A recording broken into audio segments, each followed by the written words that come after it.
Hebrews 7 and 14.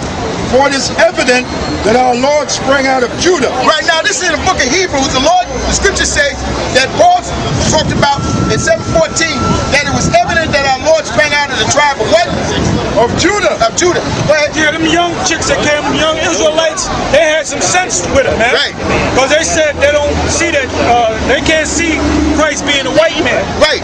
All right? But them you old bats, we ain't dealing with you. Right. You the ones that we call sluts. Right.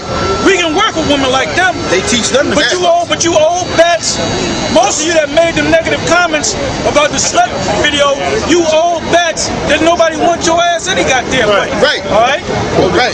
You got that, brother? Read that again. Hebrews 7 and 14. For it is evident that our Lord sprang out of Judah, of which tribe Moses spake nothing concerning priesthood. Right, because Moses was a Levite. That's what Moses was. Everybody walking around talking about Moses Most was a Jew. people don't even know what tribe Moses was. Exactly. He was right there, right out of the tribe of Levite. That's what he would be a so-called nation today. But they know the scriptures. Yeah, they call themselves saying that Moses was a Jew. You know how many times I heard that lie? They don't even know these Israelites, man. You ask them what's his Israelite, and was he an Israelite? Right. They don't even know that. They don't even know that. Okay, you got to finish reading that back again. Hey, you ever, can I ask you a question? You ever heard the term Queen of Heaven? Yeah, it's in Jeremiah, but the church started applying it. Well, no, the church started applying it to her. Yeah, that's true. It's in Jeremiah, like it was a goddess that I think the Jews worship. She went under many names. What do you mean? Under many names. That's Saint Guadalupe. Yeah. La Virgen de Guadalupe, right. That's the Queen of Heaven. You say, yeah, all right. No, I think Semiramis is a goddess, a pagan goddess. That's what that is. No, it's supposed to be Mary. This is No, that's what they tell you. Mary. But it's a representation, obviously. Mary and the child. Madonna and the child, Mary and the child, that really goes back to Semiramis and Tammuz. Right. That's why they push it. You notice in the Roman Catholic Church, they don't never show Jesus Christ being like 12 years old standing next to his mother. They always show him as a little baby because that represents Tammuz. All right, when you read, what is that, Ezekiel, the 8th chapter, it tells you about that, how the Israelites were weeping to Tammuz. Right. And if a brother got the picture of Tammuz, that'd make it even better. All right? If a brother got the picture of Tammuz. But the reason they call her the Queen of Heaven is because of, I mean, obviously they're trying to separate it, but the reason is because of Revelation, somewhere in Revelation they talk about a woman who, like this one, she has the moon and the stars. That's talking about Israel. Let's talk about the nation of Israel. That's not talking about. But it says she was the mother of Christ. Matter of fact, let's get that. I think it's the 12th chapter. Yeah, I think it's 12. Revelation 12. Because in the... It's not talking about Mary. All right, like this, Mary. Look, same thing, almost. I mean, it's a different icon. That's probably the woman on there. About Mary, right? No, I mean that icon. The icon is Mary. Come on, brother. Look, you don't know what you're talking about, all right? We're going to break it down. Right? You got a lot of people thinking they know what you... The only ones that know about this Bible is us. We're the only ones on the planet Earth that know this Bible backwards and forwards.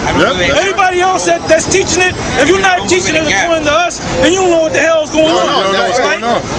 Go ahead. Revelation 12 and 1. And there appeared a great wonder in heaven, a woman clothed with the sun, and the moon under her feet. They ain't talking about Santa Guadalupe. It's not talking about Mary. All right? It's talking about the nation of Israel. All right? Go ahead, brother. Read on. A woman clothed with the sun, and the moon under her feet, and upon her head a crown of 12 stars. Right, the 12 stars represent, you have 12 tribes in the nation of Israel. 12 disciples. But I'm saying the 12 stars represent the 12 tribes in the nation of Israel. It's all going into the vibration of 12. So that's not talking about an actual woman.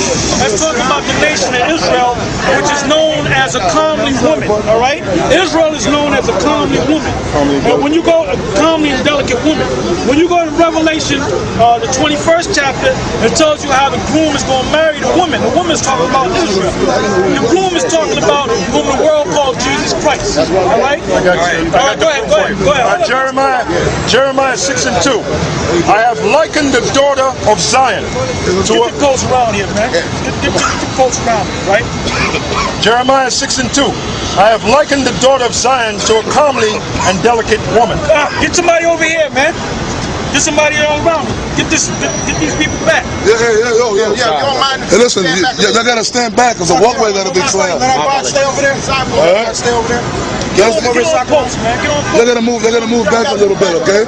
Yeah, because we gotta have this free. The police are coming mess with us. Yeah, you can move back a little bit more. I have likened the daughter of Zion to a comely and delicate woman.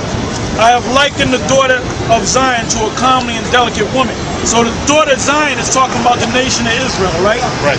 The Most High referred to the nation of Israel as a woman. Right. All right, you got something, brother? Got something real quick. 2 Corinthians 11:2.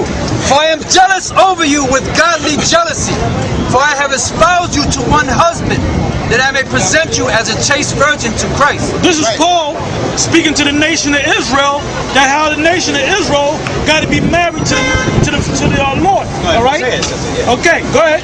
Back in Revelation 12. See, down there in Mexico, there's a church in Mexico City. And you know what these people do? They go from the end of the church, they put knee pads on, because I was down there, and they'll crawl on their knees with their hands like that, crawling to see the Saint Guadalupe. That's all BS, man. That's all BS. Go ahead. Revelation 12:2. And she, being with child, cried, travailing in birth. Now the child being with child, cried, travailing in birth, is talking about, you got that it's in Luke and in Matthew's, when the Romans went around, right, when the Romans went around to kill the babies, the firstborn babies, the newborn babies. That's what that's talking about. You know, you got a lot of jokesters out there calling themselves trying to break down scriptures. You don't know the scriptures, right? You got it, brother? Read that part again. Go ahead, read. Matthew chapter 3, verse 16. Then Herod, when he saw that he was now I'm gonna ask y'all a question. Who's Herod? The king of Israel. Okay, what nationality was he? He was in the Bible. It doesn't say. I've heard that. No, it does say he was from some other tribe. No, he was an Edomite. Right. That's Idumeans or something like that. Right, okay, I didn't know it says in the Bible. Okay, good. Well, you know it doesn't say that, but if you do the research, you know that he's an Edomite. Right. His father was named Antipater. It doesn't speak about his father, and it doesn't come straight out and say that he was an Edomite. But when you go into history and you go to Josephus, like you mentioned, all right, his father was named Antipater. All right, you know what his mother's name was? Miriam. All right, dark-skinned Hebrew woman. All right, he had two brothers. He had a brother named Philip, and what was the other brother's name? Philip was one of them. There was another one. There was three brothers that came out of Antipater. I don't know. Okay, well anyway, he was an Edomite. Now, why did he go up and sit on the throne like he was the king of the Jews? The Romans set him up. Thank you, the Romans set him up. What did he look like? See, if you know the history, you wouldn't have to read the fact. You would know he was a dark-skinned man with woolly hair. He looked like a Jew because the Jews are black or dark-skinned. But his father was an Edomite. What color are the Edomites? If he was an Edomite and he was dark, I guess dark. But the Edomites are from Esau, right? So what does the word Edom mean? Red or something like that. Okay, good. Red. All right, good. Another name for Edom is Idumea. What does Idumea? That's a Greek way of saying, a Roman way, a Latin way of saying it, and a Greek way of saying it. If you go to the book of Isaiah, the 34th chapter, it gives you the Greek way of saying Edom. It says Idumea, which means red. So this was a red man. His father was an Edomite, but his father married a dark-skinned Hebrew woman, and they had a son. So the son came out looking like a Hebrew, because dark genes are dominant. Right. So the Romans set him up to sit on the throne as the king of the Jews. So why did you think he wanted the Hebrew boys, the Hebrew babies, to be destroyed? Because he knew from the Magi, the wise men, it was a company of wise men. It wasn't no three wise men. Right. It was a company of wise men. It didn't say three. That they told him that they saw the star coming, and that was to usher in the Messiah, the king of the Jews. So he said, look, I want to sit down as the king of the Jews, so we're going to kill all the Hebrew babies. There was a reason why the angel Gabriel went to Joseph and Mary and said, go into Egypt until Herod died. To get away from the slaughter. Thank you. Right. Yeah, but that's why he did that. He put the proclamation out to kill the Hebrew babies, the Israelite babies, to try to upset the prophecies. Right. To try and kill So after Herod was killed, then the angel came back to Joseph and Mary and said, look, you can go back into the land. Right. So he was actually born in Bethlehem. They went into Egypt. Right. Then they came back to the land of Nazareth.